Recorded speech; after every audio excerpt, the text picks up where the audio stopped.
We're going to go over this, and then it's short, and then we'll do some questions and answers, and that'll be it. And then I'll keep y'all up. We are going to still do Friday Raise Your Vibration online, but hopefully after I talk with the team, Wednesdays will be back in person in the community center. And Friday night Raise Your Vibration will still be something online for the most part. All right, so let's talk about religion. Okay, so religion, let's talk about the definition of religion because it throws people off a lot. So the first time that we saw the word religion was in an article between, I do not want this to be auto-playing, was an ancient Roman manuscript from about 1100 BC, AD. And they referred to somebody's, the word was used to describe someone's system for their personal philosophy. And basically how that person applied their personal philosophy to every detail of their life. And so the definition of religion, it really is about relating everything, every small detail to one's life back to one's ideals over and over again in every situation. It's what the ancient Romans call religion. It's this idea to go over and over again. Another word related to religion is relegate. It's this idea you relegating your thoughts, your minds to your ideals and your principles. But it's not just your thoughts and your ideals, but it's every situation. So the word religion itself actually a very personal, it's a word, it's actually meant to be used in a very personal connotation, meaning what's your system that you go back to over and over again? Not just your system, but it's the way that you relink all of your ideals over and over again. Charles was sharing with us. Charles is going through the grieving of the absence of the loss of his father. And he was saying that he had to put into practice the things from his conversations and lessons and discussions and bringing that into his day-to-day life situations. That's what religion is. So religion is what is your personal system, how you are applying what you're learning to your everyday situations. What I observed about 4 or 5 years ago, when I broke away and didn't want to be religious and I want to be around religious people, what I was calling religious people was people who are into tradition. So tradition is what most of us refer to as religion.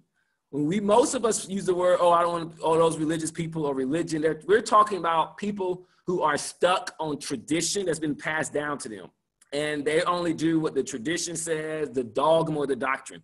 It's not a personal thinking in mind. It's just a sense of like, oh, well, that's what we do, or that's what we're supposed to do. But it's not based on, well, what do I know? What has been revealed to me? What are the truths, the nuggets, the ideals that I've decided for my life and how to apply those? But religion is relinking back every little small detail to your life to the truths that has been revealed to you in your actions, in your practices, in your values, and your personal philosophy. And again, what we most refer to as when people are like, ooh, I don't like religion, or I don't like religious people, we're talking about people who are subscribing to traditions and people who, and the authorities of traditions. And what I mean by authorities of tradition is the people who say, here's the doctrine, here's the beliefs, and they'll go practice them. And they never question. They never question like, well, why do we do that? Well, why are we saying that creed? Or why do we pay into this person? Why are we doing that? They're just following whatever the tradition says. And so that is, in a sense, a religion, but it's a religion of authority, or it's a religion of tradition, or religion of the mind. But personal religion is where you get your revealed through some mission that's been revealed to you, and you begin to apply them in every little small situation in your life. And every little small situation in life becomes your big life. And so everyone needs to have a personal religion. Because if you're just studying truth, if you're just reading Abraham Hicks, if you're just reading Neil Donald Walsh, if you just read The Return to Love, if you just come to these classes and these enlightenment seminars, but you're not taking information and putting it into the small details of your life, you are really not going to experience growth, transformation, and change. You're just going to be taking this information, like, oh, that was cool to know. So you got to have a personal religion where you are applying this in your small details of your life. And so I began to realize that it's the spiritual people who were calling themselves spiritual, but they were not putting, a lot of people weren't putting application into their day-to-day small affairs. They were just taking information, but they weren't applying it, and they weren't able to see results. And after a while, it makes you doubt, and it makes you kind of like, oh, well, that wasn't that important, or I don't really want to go hear that, because you're not able to apply it, and it makes you feel like you're wasting your time or something, perhaps. So the definition of religion is relating everything back. In a funny way, do y'all remember these Frank's Red Hot Sauce commercials? To me, this is how I see religion. I see religion as almost, it's like you have your truths, and they're the truths that you apply to everything. Listen to this commercial. This is funny. How do you do it?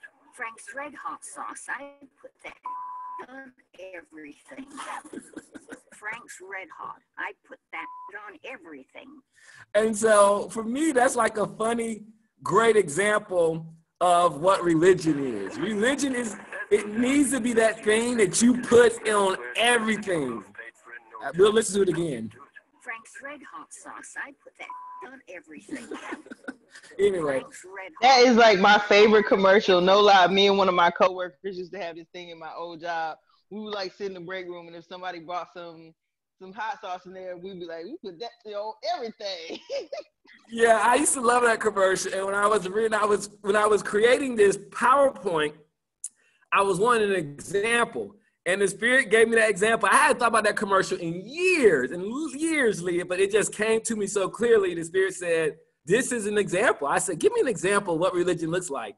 And so the idea is, when you get your spiritual truth, when you get your spiritual download, the idea is you put it in everything in your life, whether when it comes to your diet, when it comes to your health, when it comes to how you relate to your parents, your relationships, your sex life, your money life, your financial life, how you treat strangers, how you drive, and your vacations, your trips, everything. The idea of religion is that you are relinking every little detail to your life to the revelations that have been given to you over your spiritual study. And so basically you have a spiritual ideal and you put that in everything. And that is a definition. That's where the word religion comes to. You relink every one of your spiritual ideals to everything in your life. You don't just be like the traditional spiritual, this traditional religion who just are religious on Sunday. And you don't want to be just in this wide open world of spiritual mysticism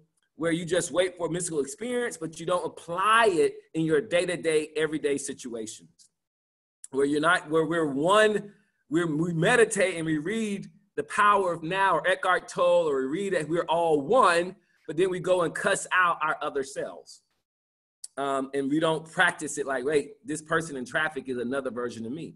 That's what truth I just read. That's the truth I believe. Let me honor and bless them because I'm honoring and blessed in me. That's what Namaste sees. I see you, the light in you, which is the light in me. And so when you do that every day, that's religion.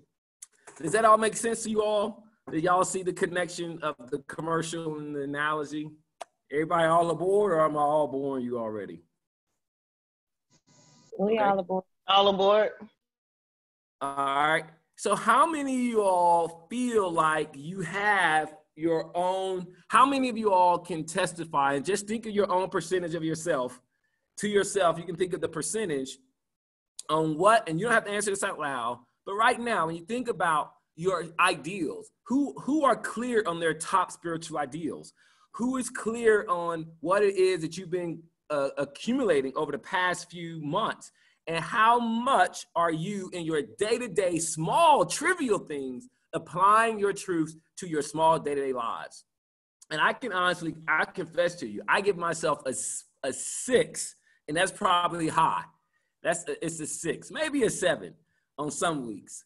But I am learning that if I really want to evolve spiritually and experience true spiritual growth and spiritual the satisfaction of spiritual growth and attainment, I need to begin to apply all of these downloads, everything I read and studied, to every small trivial area of my life and truly have my personal religion in my life. Okay, so if you want, you don't have to answer out loud. You can just give yourself a chat, share with it in the chat group. Just put your little chat group, put your number in your chat group, rate yourself in the chat group, in the chat box. Okay, let's keep it moving. Okay, here's the other thing that the Spirit gave me about the personal religion. So if you've been following me this summer, you know I'm always on these 4 big fears, or 4 big phobias that every human deals with. It's this fear and pain of being seen as ugly or disgusting. It's the pain and fear, the fear and pain of being seen as dumb or stupid. It's the pain and fear of being seen as insignificant, useless, and boring.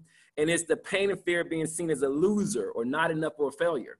Well, what the Spirit told me is that the more you're committed to your religion, to your personal religion, the personal one that you come up with, your truths, your personal truths, your personal rituals, over time, it gives you an inner sense of beauty that the world cannot take away, okay? And so it releases your fear of being seen as ugly, disgusting by other people, because you have developed something beautiful in your own life. And if we think about our grandmothers that did not have a lot of tradition in their religion, that were just pretty much just spiritualists, not spiritual, but they had a very personal religion. I grew up with a grandmother who had a very personal religion. And for example, my grandmother got a revelation from her church when she was younger about women not wearing pants. And she did not wear pants, but she never, ever forced it upon her daughters or anybody. It was something very personal to her. My grandmother would go in her room and pray and read the Bible and never even tell us. We would just hear her in there reading and saying, that door would be closed. And we'd be wanting to know, what did you read? Did Jesus show up and talk to her? And she would just come right back out and start cooking. And we'd be like, Grandma, what happened? Like, it was so personal to her. And so, and there is this sense that I could tell it made her feel smart and wise. And so when you are committed to your personal religion over time, it gives you a sense of feeling of beauty in yourself. It gives you a sense of feeling smart and wise when you get revelations. When you start getting your own revelations of truth through your study, it gives you a sense of feeling smart and wise, especially when you can see how you make choices, smart choices, and somebody didn't make smart choice, and you can see, man, I'm so glad I listened to my personal religion. And over time, these are things that will not be robbed from you. They will not be robbed from you. They will build up over time. Year after year after year, you'll say, man, I'm so glad I raised my child in the light of that truth. And they get older and older and older. You will continue to look back and be like, I am so thankful I raised my child. I'm so thankful I acted this way towards that boss, towards that person. And you're going to feel more and more wise and beautiful. And they compound each other. And then through your fellowship of your spirituality, so your spiritual rituals and what you bring to other people are going to make you feel a sense of value. And then the results are going to make you start feeling enough, because you're going to start feeling a sense of the beauty, the smart, and the wise. And it's going to make you feel enough.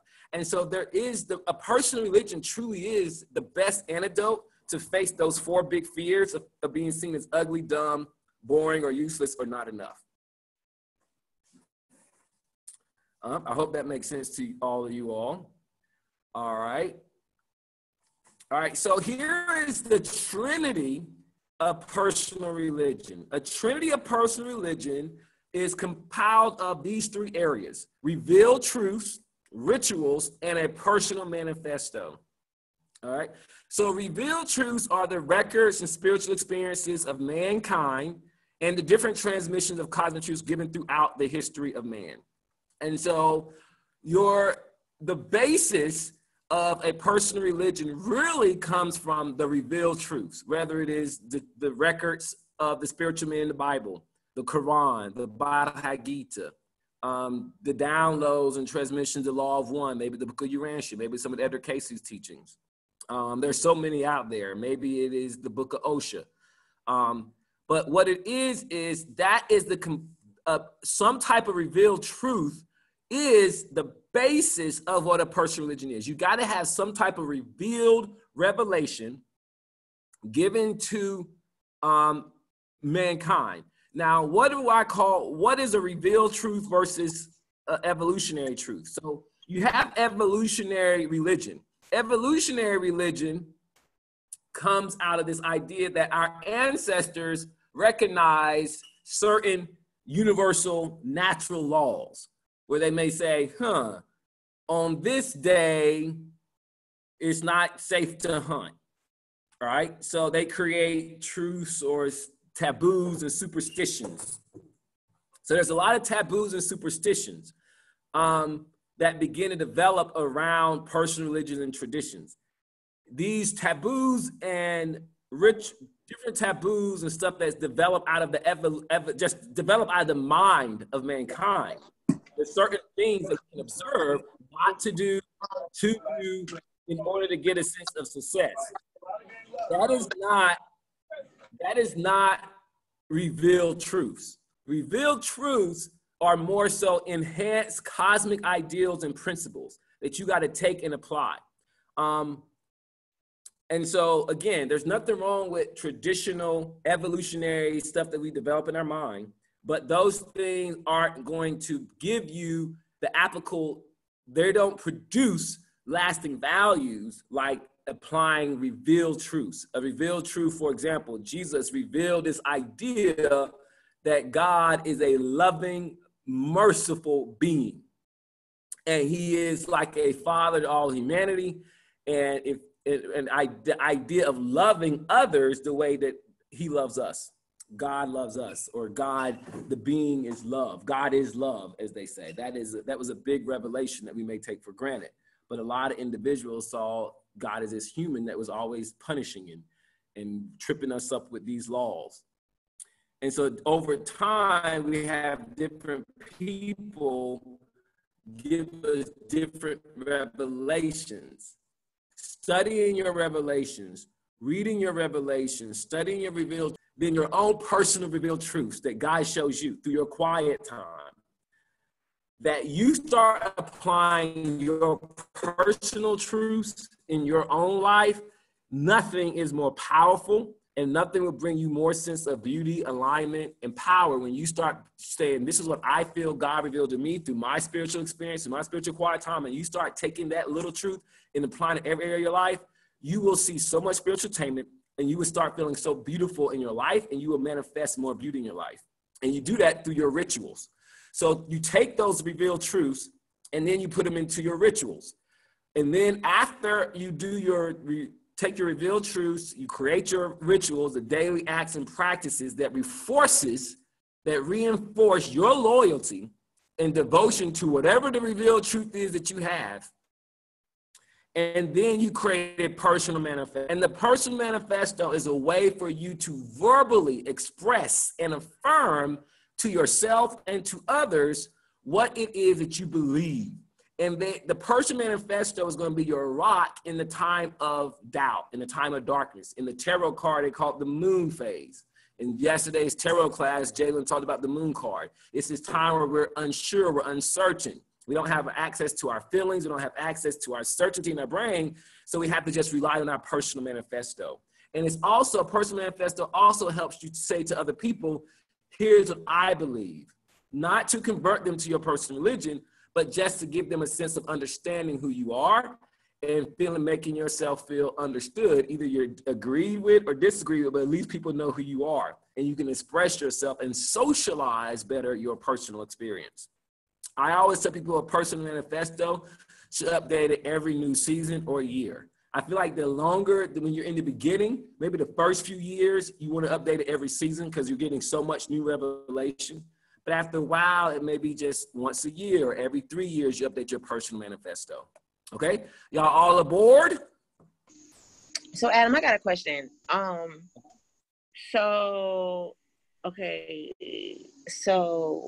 So you kind of said like revealed truth comes from like a biblical book. Like, say what, Nicole? Did you say that your revealed truth comes from like a biblical book of study? It can come from any source. It can come from any source. It can be like I said, it can be the records of spiritual men and women in the Bible. It can be the written records that's stored in the Bible, that's stored in the Quran, that's stored in the Hindu Bhagavad Gita, the book of Osho. It can just be your own sense of spirit, speak to me and tell me what I need to know. Maybe you take some mushrooms, or maybe you have some ayahuasca experience and you get a revealed revelation of spiritual cosmos and you apply it to your daily life. But it's something that was revealed that did not spring forth out of the natural conclusion of mankind. So revealed, there's truths that we just evolve over time, and then there's truths that come from us straight from above. Can you give like an example? Yeah, like I said, the example was like for this idea that most humans, right? The world, Earth is cruel to humankind, right? We got earthquakes, we got tornadoes, and we got death, right? We are dying. We're constantly facing death and dying. Early humans could not get this idea that God, the gods, the spirits must be punishing us. Every cold, every sickness, every earthquake, every dark moon eclipse, something we had done, something wrong. Somebody didn't please an ancestor. We swam in some holy sea, some holy lake. We fished in the wrong pond. We killed the wrong animal. Now we're being punished. This child is born. You hear these stories of people thinking twins were evil, or it was so much. And so this idea that we always had to appease the gods, appease the deity, they weren't pleased with us. And it just made natural sense to us, right? Because you look out, you're like, obviously something is wrong. We don't realize it, but the word morning is actually in connection with the word morning. For humans, another day was a morning. It was at night, we were sleeping peacefully. For most part of the planet, humans waking up for another day was a hellish grind of survival. It is, here we go again. We gotta survive. We gotta survive beasts, snakes, famine. We gotta figure out how to eat. Good morning. The sun was like, damn, we were sleeping and dreaming fine, right? We finally made it through one day. So it was so this idea there was something out there not on our side. Well, here come different people over time, especially Jesus saying, nope, God loves y'all. Y'all are enough. I know it's hard for y'all to believe it, but y'all are taken care of. You're loved and you're loved and you're loved and you're loved, and you don't have to do anything but believe you're loved. And that was a big revelation because our human mind said, no, we're not. We need to have a sacrifice. We need to do something to appease. And God said, no, you don't. And Jesus told all these stories of this loving idea of God as Father. He revealed this loving Father that was a revelation to mankind because our minds, human minds, had made up through each age, well, God must be like this. Well, God must be like this. Well, God must be like this. And then this revelation came for Jesus saying, no, God is just pure love. And he just keeps looking after us over and over again. And God is not nature. And so he kind of made this distinction. God is not nature. When we make God into nature, and then here come nature with a hurricane, here come nature with a sickness, we're like, damn, God don't love us, right? But we can see that nature is just nature doing its thing, but then there's this loving God who's taking care of us and has prepared something for us longer and after the material world. Does that kind of answer your question? Kind of what revealed truth, an example of revealed truths? Yes. And then there's so many more. That's one example. And then over time, you just get more and more and more examples of something that was revealed. And there's just so many. I would love to get some feedback from some people, what is in their Bible? And when I say that question, the Bible is a collection of books of different revealed truths. All right, so we all have our Bible. Mine consists of, everybody know me, you know, it's the Book of Urantia, it's the Law 1, David Hawkins' whole catalog, Edgar Cayce material, the Gospels of Jesus. I put The Color Purple in there about 4 years ago. That book, anything I read in The Color Purple speaks to me very spiritually. And I have another movie I can't think of right now, but there's a movie that has so much hidden gems in it. The Peaceful Warrior by Dan Millman, and Dan Millman's Everyday Enlightenment. And so that's like, these are like, and What the Bleep Do We Know? These are like my library, my go-to revealed truths. Don't forget Marianne Williams' Return to Love. Oh, and don't forget Neil Donald Walsh's Conversations with God series. Who would like to share some of their what's in their biblical catalog of powerful revealed truths for them? Okay, we will keep going. You can. Oh, go ahead. I was gonna say, for me, as far as things that look at like The Alchemist, is like, oh yeah, I forgot about The Alchemist. Oh, yes. the Lord of the Ring trilogies. Okay, very good. Yeah, and even like Star Wars. Like, I watched the like whole complete series recently, and I was like, this is like a lot of good information. Very good. Very good.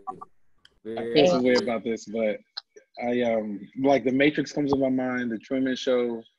There's a lot. There are a lot. I was watching, oddly enough, there's this recent movie called Valerian and the Planet of a Thousand Suns, something like that. But that one had a lot of spiritual truth in it too, surprisingly. And it's the list. There's a long list, but I have a list. Like that was fantastic. I got to go back and go through those different arrangements. It's fantastic. So I think it's really cool. I think I'm just, because I just really started reading books. So I just read The Alchemist, and that was really good. And I definitely have been drawn more to reading the Bible. Oh yeah, and Groundhog Day was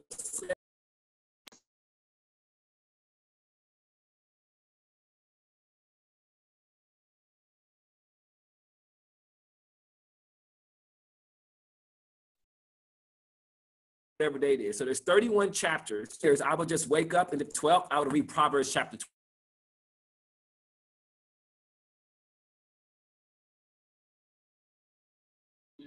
Yeah, I'm still here.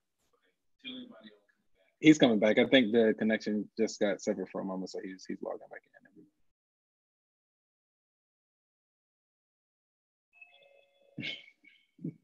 Okay, I'm back here.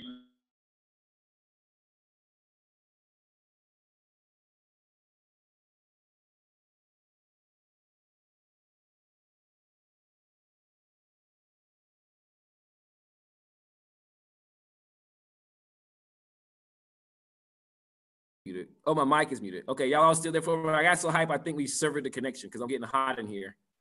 But that was fun talking about our records. Okay, I think everybody's back. But again, it's not just enough to read it, but we're going to go over what it looks like. All right, so here's the fivefold formula for creating your personal religion. Okay. It is studying your revealed truths, creating your rituals, and creating your personal manifesto. So this is the fivefold formula. So there's a trinity of revealed truths, ritual, and personal manifesto. And then each of those three have a fivefold formula that we're going to talk about. So let's talk about the revealed truths. If you really want to get the most out of reading The Alchemist, Return to Love, the Bhagavad Gita, the Quran, the Proverbs, the Psalms, or The Truman Show, or Groundhog Day, what you're looking for is an application that I call study. And what that means is you want to look for, whenever you're getting a revealed truth, whatever you're reading or studying, in your study, which is so important when it comes to your personal religion, is you're looking for some type of sin to confess. And I use that word reluctantly, because I know it produces connotations from traditional religion, and it may produce a lot of sense of, it's like, ew, we don't want to hear that word anymore. But the word sin literally just means to miss the target, to miss the market. And what it means is that we made choices that did not bring us the desired result, okay? It means that we had a good intention, a good desire. We went after something, but it did not bring us what we wanted. I love my partner, so I want to I'm seeing my partner cook so hard at this stove and these frying. So I said, man, I want my partner to have a new electric air fryer. So I go out and I break into Target and I steal an air fryer. Right? That's not, it's a good intention, but that ain't gonna bring the desired results, because I'm gonna get arrested and then I'm gonna lose the fellowship, and then it's gonna make it harder for my partner, my spouse. That's a foolish example, but I think y'all get where I'm going. So we have desires, we have longings. We say, oh, I know how I'll get this met. I'll do this, I'll make this happen. In human design, we give into our not self strategies instead of waiting. And so sin is when it's revealed to you, oops, I have been going at it this way and it is totally not helping me get what I want. I keep responding at work with an attitude to my boss, and it is not helping me get looked as a promoted, or I'm holding this and it's not helping me develop a healing between me and my family or whatever. So when you're in your revealed truths, when I watched Groundhog Day, I realized for me, it was like, Adam, you are keep repeating the same thing because you're not changing your mindset about it. You're not being willing, you're not being open to say, okay, what can I learn from this situation? How can I give gratitude for this situation? And so when you're reading, you want, whatever it is that you're reading or studying or hear, you want to say, man, you know what? I have not today, in today's class, you may say, you know what? I haven't been applying truths to my life. No wonder I'm stuck and not really progressing spiritually or experiencing more joy or happiness in my life, because I don't apply anything I learned to my daily situations. I keep applying my same old logic. I read and study, but I'm not applying. That may be an error that you need to confess. You realize, wait, I'm doing something that's not producing the same results. I go to the class, I read this, but I don't apply it in my life. So when you're reading and you're studying, you want to always, the first thing you want to do is get your awareness and say, wow, I got to let this go. I got to let this attitude go. And then you want to look for some type of higher value or principle, a new why. I didn't put this in the PowerPoint, but a truth to align with, or a truth that gives you a why. The second thing you want to look when you're studying is get a new why. Get a new why. A truth or a value or higher principle will show you a new why. Look, when you're reading or studying, whatever you're looking for, let it answer and be a new why for you. Because whys help give us drive. Whys are ideals that drive us. Goals help us to attain to something, but an ideal is the driven why we want that goal or how we go about getting that goal. And so you have your goal, but in light of a new truth or in light of a new ideal or a why, it helps you better accomplish the goal, or it helps you better know how to achieve the goal in a more higher possible choice.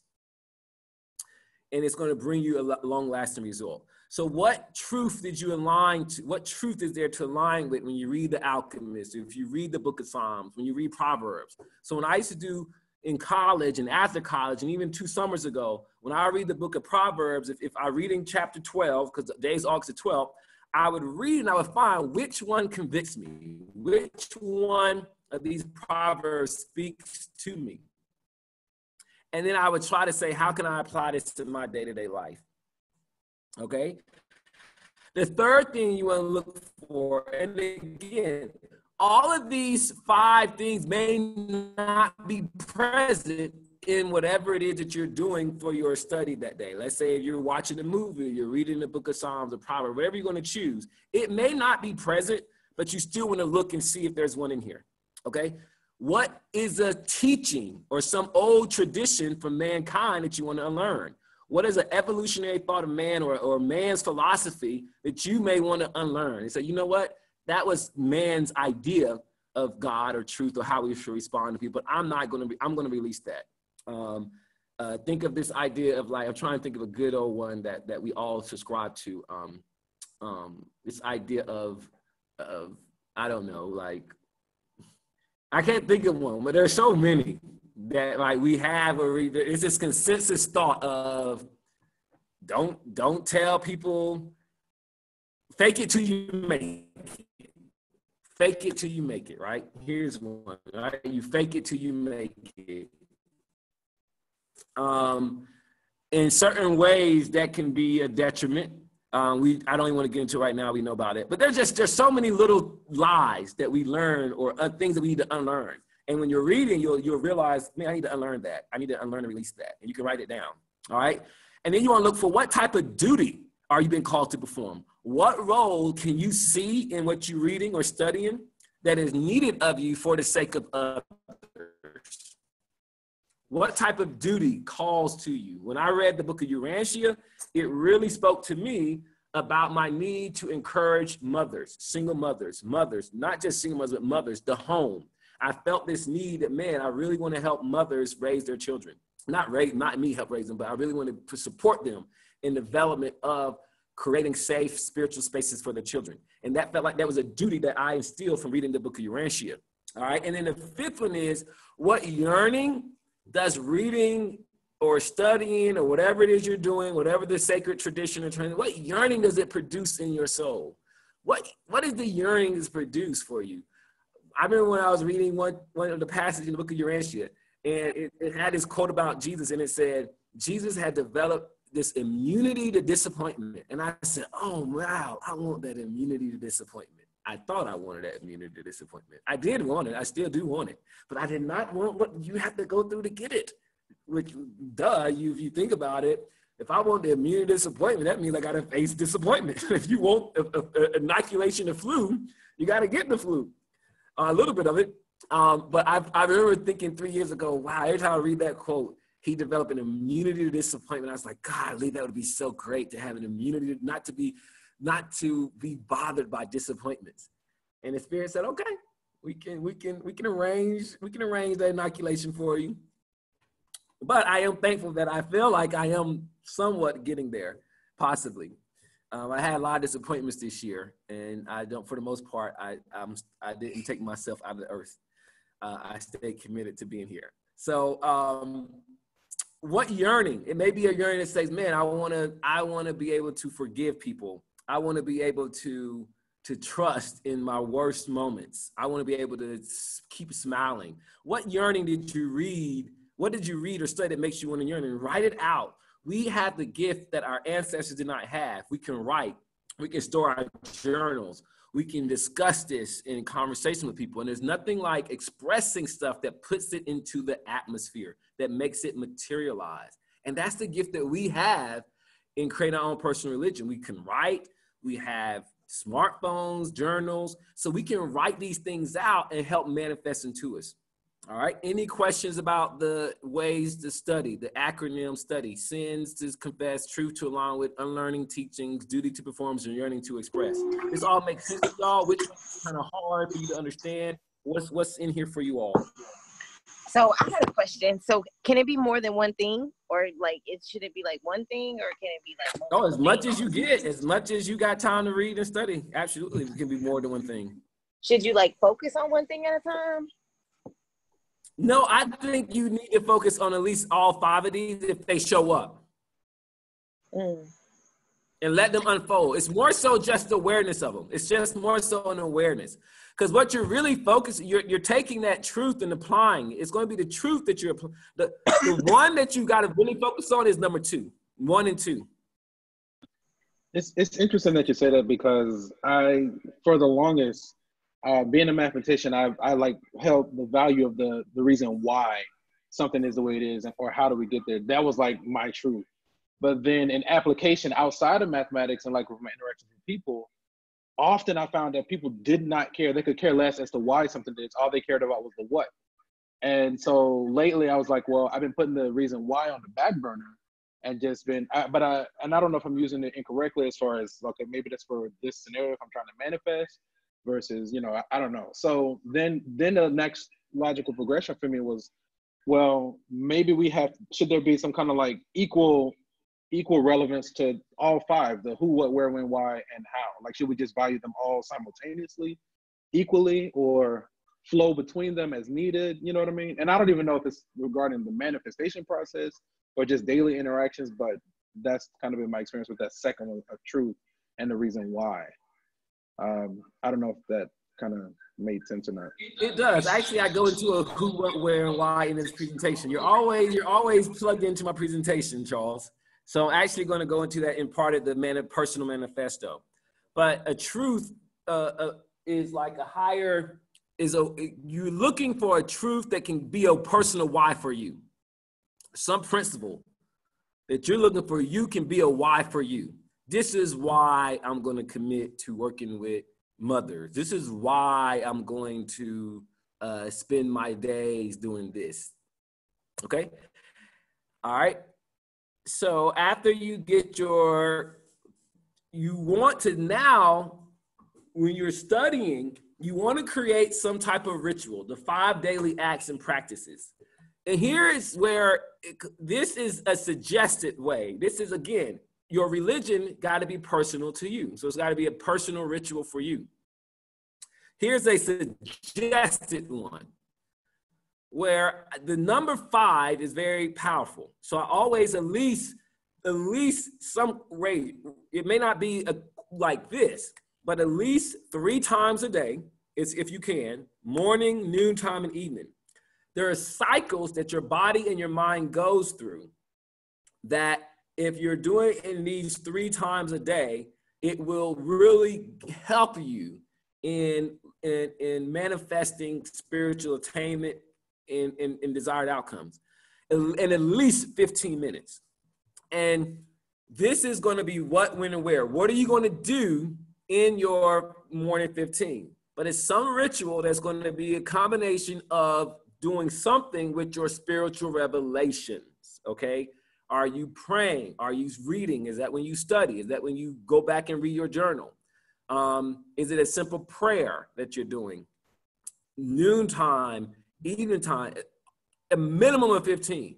It can just be like, I'm just going to go back and read my notes from yesterday. I'm going to pull my tarot cards out and just do a quick, what do I know, what I need to know, what I need to be, what I need to do today. Or just be prayers every day. But what you're doing is you're replugging in to your vortex of your personal religion, right? Whatever is your personal prayer. Is it reading your personal manifesto? Is it just regrounding yourself in the meditation and visualization? What song can you play all of your personal revealed truths? For me, it's something about Sade and Bob Marley. It don't matter what Bob Marley song it is. It really does not matter. Any Bob Marley song somehow grounds me in kind of my revealed truths.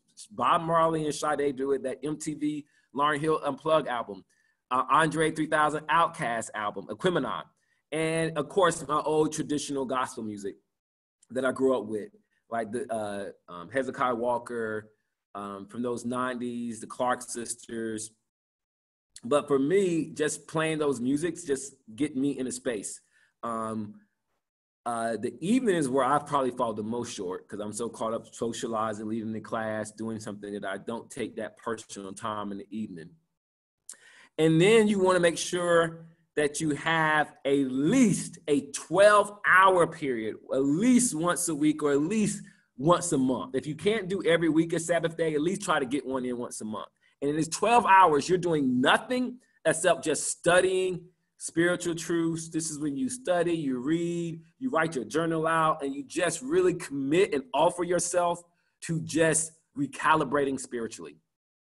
And you want to know, you want to write down what is your what, the when, and how you're going to do it.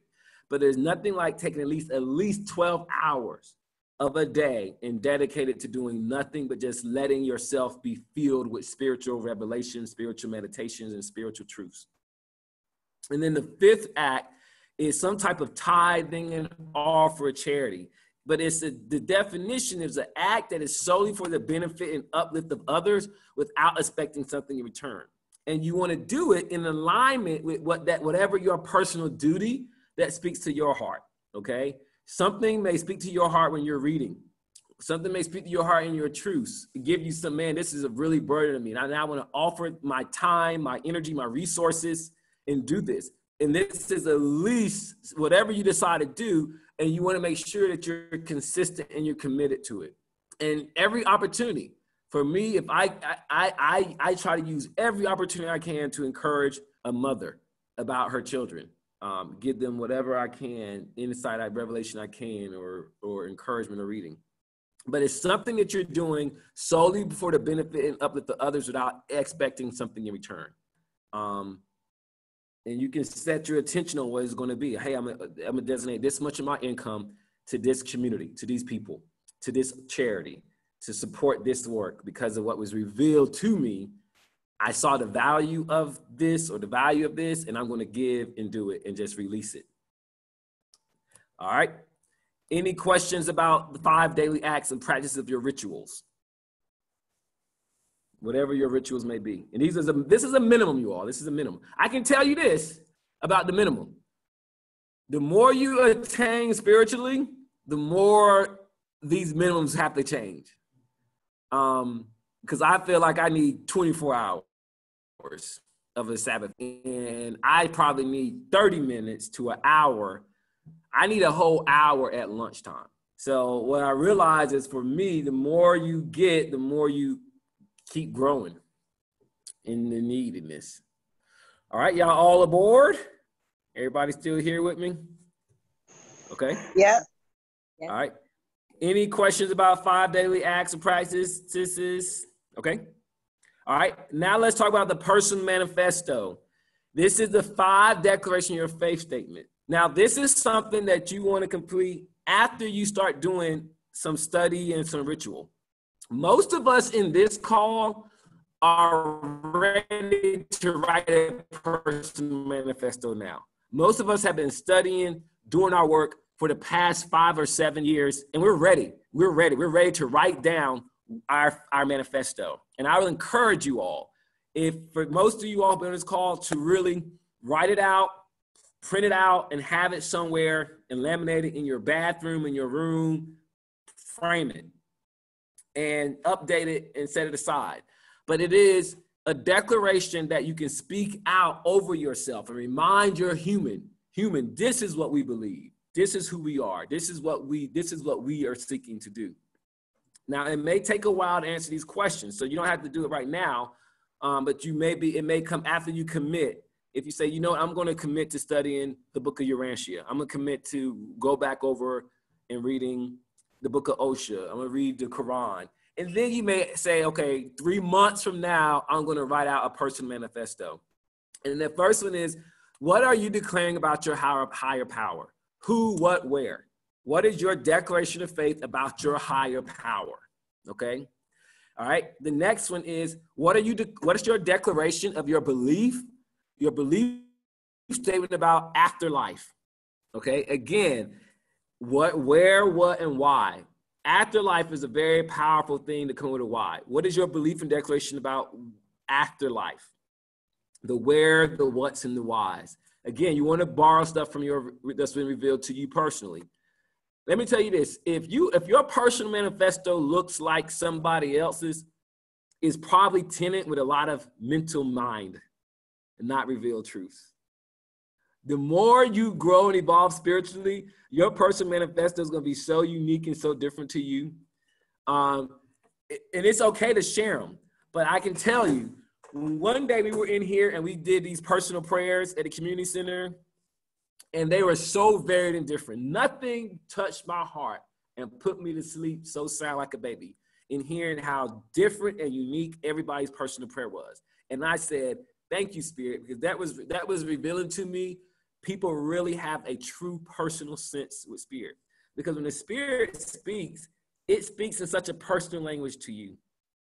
And your personal manifesto's got to be so personal to you. And it could be just your prayers. And then your afterlife declaration, you want to put, what is the goal and purpose of your life? What is the goal and purpose of your life? What are you seeking to aim in this lifetime? Viola Davis put a quote on her Instagram yesterday. I don't know if many of y'all saw it. It was her birthday. She posted a picture about buying the plantation she grew up in. And she says, she put a Hindu quote or some proverb or quote that says, I hope you live long enough to know why you were born. And so what goal and purpose of your life? What are you aiming to be? Why are you living here? Again, this is going to change every year. You may update it, but you want to have at least some goal that you're working towards so you can remind yourself. I was just looking back at one of my goals I wrote in 2014, and it was beautiful. This was before I learned human design and Gene Keys. And in my Gene Key profile, it says, you will bring lots of groups and different people together. And in that declaration I wrote in 2014, the first thing I put was, I'm here to bring people together. And so it was beautiful to see that, how that alignment worked out. All right. What is your joy and pain declaration? And what I mean by your joy and pain declaration is, how are you going to experience joy and happiness? And how are you going to deal with pain when it shows up? Because we can't get through earth without pain. That's just part of the process. Some type of pain, and you don't have to suffer, but you're going to experience some type of pain.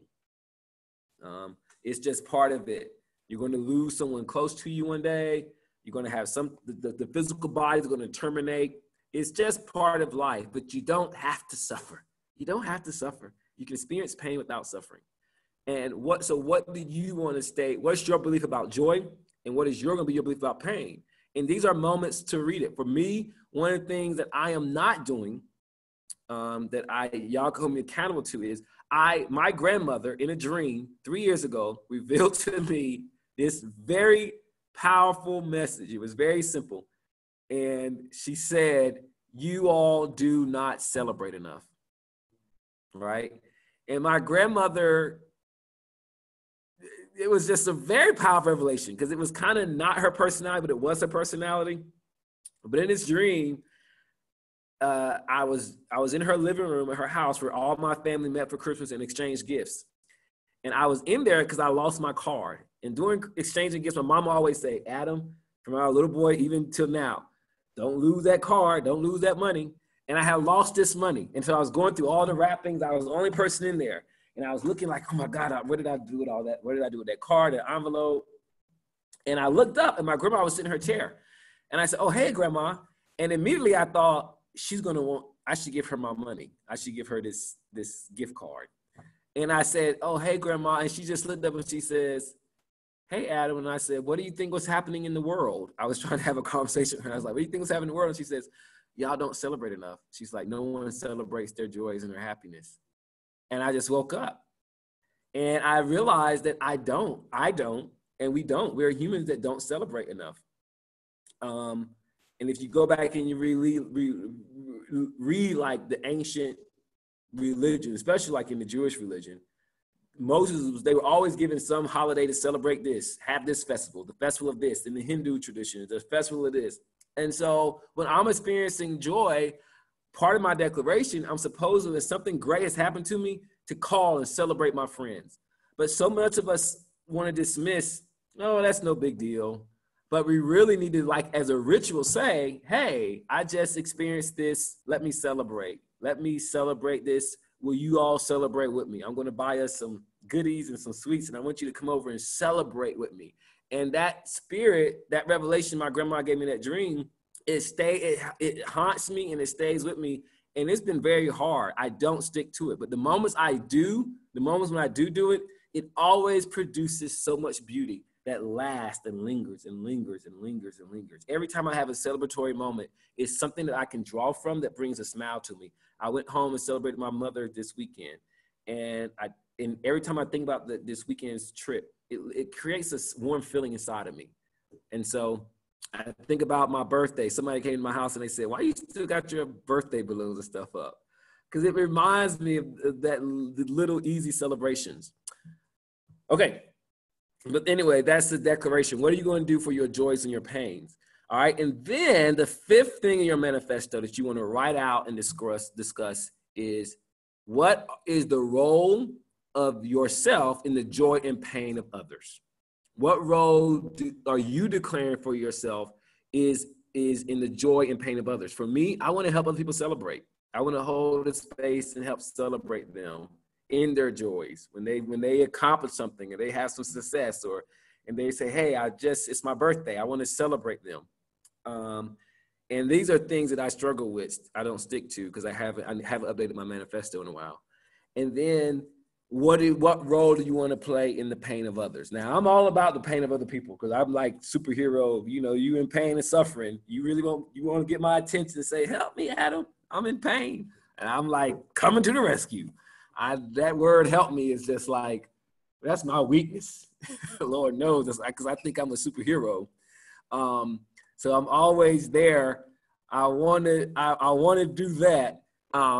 So to help alleviate people's suffering through giving them a truth, giving them an encouragement.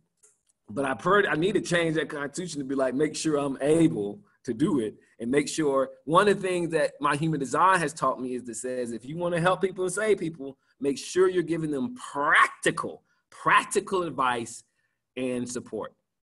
And I have a good friend in my life that makes sure that when I'm talking to them, they be like, that is useless information to me. And so they are helping me learn how to really cultivate giving practical solution and advice. And so I got to update on my declaration is I want to help people with practical, useful solutions and advice for their pain and their suffering. Okay. So those are the three. Here's an old Christian example of a manifesto. I didn't put mine up here because it's not written pretty. So I used the one that I grew up with reciting in my traditional religion church. And we would always say this, and people would never, even when I asked my father, why do we say that creed? They were like, I don't know, that's what we do. I believe in God the Father, creator of heaven and earth. I believe in Jesus Christ, his only son, our Lord. And you see that this Apostles' Creed for the Methodists and the Episcopal and the Catholic Church has all this stuff in it that most people in the church don't even know what it is. But here is something that the ancients wrote to invoke the presence and protection of their Christian religion and spirituality. So here's an example of what you can do. And you want to write them, I believe I'm here for this. I believe in God the Father. I believe in the universe. I believe in the support and the support and care of my ancestors. Whatever it is that you want to write in your higher power, your deities, and you want to write it with I believe, and you want to put it somewhere very beautiful in your house, in your room, and update it every year, or set a time when you can update it on your Sabbath day and your ritual.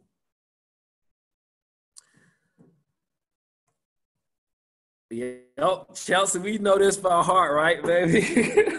This is the one we grew up with. Nobody know why we saying it. And people just say it so fast. I believe in God the Father Almighty, the great heaven and earth. And we don't even know why we're saying it, what the point of it is. We say it every single time we go to church. So this is an example of a traditional religion that people just quoting. It's not personal to us. We're just saying stuff. But at one point, it was a very powerful invoking creed. Okay. And it is right at 9 o'clock, and we have finished my little small course on creating your personal religion, the fivefold way.